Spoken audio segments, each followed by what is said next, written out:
my name is Blake. Welcome. Today I'm bringing you my spring TBR. I have a lot of books that I'm really excited about reading in the coming months, and I'm going to start with, I think, my most exciting picks. This year, I really want to focus on continuing and finishing series because I am really bad about finishing series, so I need to get better at that, and I also want to make sure that I focus some of my time and attention to the physical books on my TBR. So starting off, I have here the Age of Madness trilogy. I am planning on buddy reading this with a friend. I don't know if we'll get to all three this spring or if we'll space them out over the year, but I know that we are definitely starting A Little Hatred in March, and I am very excited. I read the First Law trilogy in 2023 and Best Served Cold in 2023 as well. And then last year in 2024, I read the Heroes and Red Country and the short story collection. And I'm really excited to come back to this world. I hope that we see some of those characters again, especially Glokta. I really miss him. I love him. And I hope that we see more of Colchivers as well. I'm also really excited about Emily Wilde's Compendium of Lost Tales. I think this is the third and final book in her Emily Wilde series. I have had such a great time reading that series. I gave the first book 4.5 stars. I gave the second book 5 stars. I'm hoping to continue that story. I love the cozy feel of it, and I'm hoping it can break up some of these darker, heavier reads that I have on this list. And I also want to continue on with the Winnowing Flame trilogy. Again, my friend and I are buddy reading this. We have read the first book. We just read it in January. 5 stars. It's going to be one of my favorite reads of the year, no doubt. And I would really like to continue on. I think the second one is Bitter Twins, and we have discussed continuing on with that this spring. It's not solid yet, but we are both very excited, so I think that it is a likely contender for us to pick up this spring. And I also have Sunbringer by Hannah Kaner. I have been patiently waiting for this book from the library. I loved Godkiller, and I really wanted to get my hands on the sequel. And I know that the third book is coming out this year, so now is just the perfect time to read it. With the way everything ended in book 1, I'm very nervous and excited for how things are going to continue in the sequel. And going to get into these physical books now.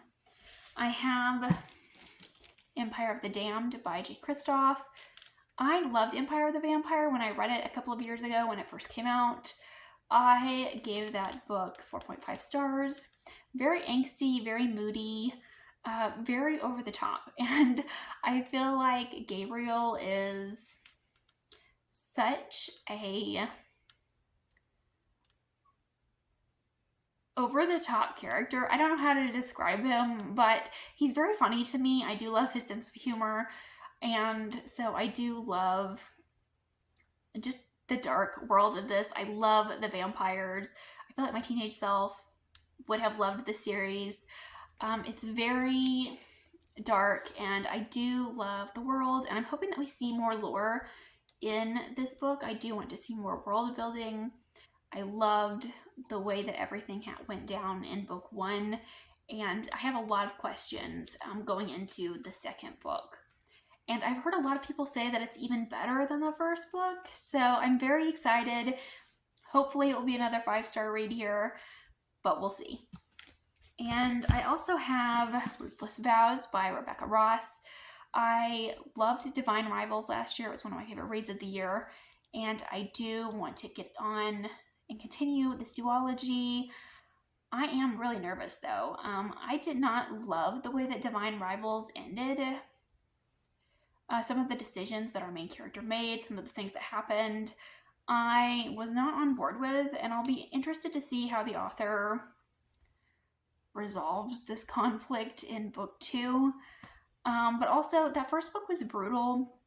I would like to know more about the world. I would be interested in knowing more about these gods and kind of this god war. And I have heard from a lot of people that the second book isn't as good. So it makes me nervous going in. I do want our characters to be happy though, and Rebecca Ross is brutal to these characters, so I am hoping that they get a bit of a break. I don't think I want to cry in the sequel as much as I cried in the first book, but I am really looking forward to this nonetheless. And I'm also continuing on with The Sun Eater by Christopher Ruocchio. This is one of my most anticipated reads for this year. I was so excited when I got this for Christmas, and I really need to continue. I loved the first book, and I've heard that the series just gets better and better. I already bought books 3 and 4 over there on the shelf, and I'm hoping I can just binge them all, but also I don't want to read them too quickly because I still want more Sun Eater to read.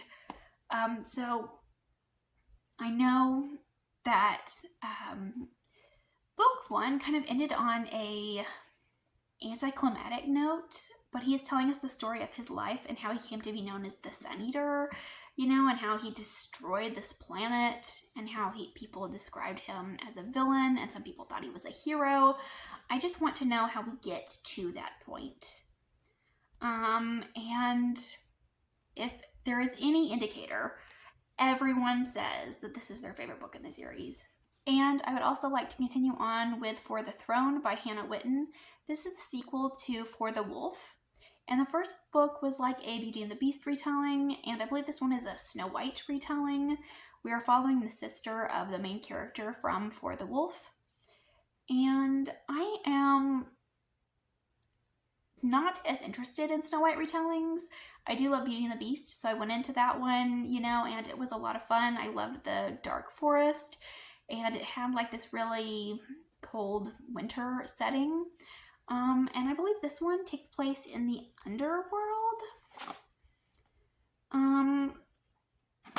But yes, book 1 wrapped up really nicely, so I didn't have the urge to finish book 2, but I keep seeing it on my shelf. I do want to read other Hannah Whitten works, so it's just time that I just finish this, and I'm hoping that I will love it as much as the first one, because that first one really surprised me, and I read it really quickly. I read it in one sitting, so I'm hoping that this one will do the same as well. Now I have some series that I would like to start here, and I have The Spell Shop by Sarah Beth Durst. I've heard really great things about this one. I know we have a main character that is a witch, and she has to flee for her life, and she takes these magical tomes with her, and these magical tomes have been outlawed, so she kind of has to go back to her small town where she grew up. It is a cozy fantasy, and I believe our main character has social anxiety, or she just has anxiety in general, and she's very introverted, and that sounds really lovely. I know it is a cottagecore based on the cover and hearing the descriptions, and I really love everything that I've read by Sarah Beth Durst. I think that she's a great writer, and I love her imagination, and the way that she writes her female characters I think is really great. And she does incorporate some very interesting magic in her books, so I do want to hurry up and get to this. And there is a sequel coming out, and I think it's called The Enchanted Greenhouse, and I think it has a cat on the cover, and I was very interested in seeing the cat on the cover, and I was like, dang, I really need to read book 1 so I can buy book 2 and read it to see the cat. So that is my main motivation for picking up this series. But I'm very much in the mood for something cozy. I think I will be after reading some of these darker reads. Up next here, I have The Great Library of Tomorrow. This is another one that I'm really excited about. It has a really beautiful cover, and I haven't heard anyone talk about it. I think I saw it in an anticipated releases video, maybe by Elliot Brooks or Holly Hart's Books. Probably one of those. But I haven't really heard anyone talking about it other than that. I haven't seen anyone read it. It's also blurred by Sarah Beth Durst, which I didn't realize until now. The summary is pretty vague, though. It says we're following a sage, and she works at this great library, and it seems like there is a mystery. It talks about magical portals and deadly enemies, gardens destroyed, the dragon is missing. So I'm very interested in this one. I don't know very much about it, but I am really excited to find out. I do love books with library settings, so it's kind of making me think of the library from Avatar: The Last Airbender, the Great Library with the owl. That is what this is making me think of, and that's the reason why I picked it up, if I'm being honest with you. But I am very excited about this one, and I hope to share my thoughts on it when I get to it. And I also have Empire of Exiles by Erin M. Evans. And in this one, we're following an archivist, and I don't exactly know what it's about, but I've heard good things. The tagline is a scribe, a mage, an archivist, and an investigator. 4 unlikely heroes, a secret threatening an empire. Very exciting. I love that the cover of this is a map. And again, I don't know anything about this one, but it sounds like something I'd be really into, so I am going to pick this one up as well. And next year I have a YA duology. I have A Magic Steeped in Poison and a Venom Dark and Sweet. I believe it's called the Tea duology. I heard good things about it. I don't really read YA very often anymore, but I'm trying to get back into it a bit. I have quite a few YA books on my shelf that I haven't read, and I do want to make sure that I'm getting to those YA series so I can decide if I like them or not. Because if I don't like them, I do want to give them to someone who will like them. But I want to try them out and see. So I'm very excited about this series. I know that the magic system is based in how they steep tea. Lastly, here I'm planning on starting the Parasol Protectorate series by Gail Carriger. This is an urban fantasy investigative series. I think it's taking place in like a steampunk setting. My mom read the series several years ago and absolutely loved it, and she has been, recommending it to me for a long time. I saw this entire series at the used bookstore when I went a couple of months ago, so I just bought them all, and they were all for a really great price. And I'm very hopeful that I will love them because I have heard such great things. People say they're funny, they're witty, and I do really enjoy urban fantasy. I think I enjoy urban fantasy more than most readers, but I don't pick it up very often. So I think I should definitely remedy that. I think it's going to be, pretty lighthearted, easy to get through. I'm hoping this is one of those series that, you can just binge read in one sitting, because that's always a lot of fun for me. So I am hoping to get to this one in the spring as well. So let me know if you have read any of these. Let me know what you're planning to read this spring. I would love to know. Thank you for watching, and I'll see you again with another video soon. Bye.